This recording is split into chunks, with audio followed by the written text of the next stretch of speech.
Not sure where to start in Canva? Let me show you how to quickly find the perfect template. No design skills needed. When you first open Canva, you'll see the search bar right at the top of your homepage. Here's where you can type in what you're creating.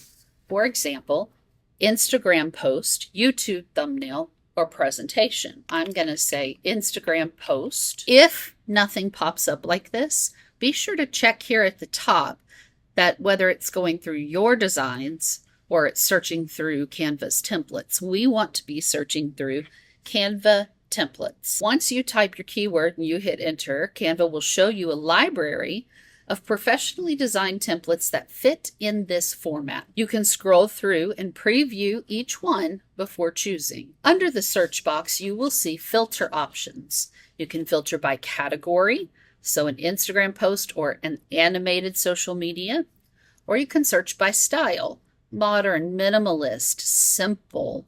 Different styles will pop up depending on what you search for. Some of these posts you will see have a crown in the corner. That means they are part of the paid Canva Pro account. So if you are on the free account, you want to look for ones that have no crown in the corner.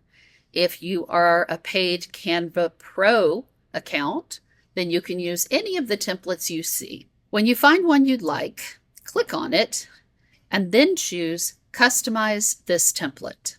This will open the design in a new window where you can start editing. That's it. You just learned how to choose a template in Canva. In the next video, I'll show you how to set a custom size so you can make your design fit any platform perfectly.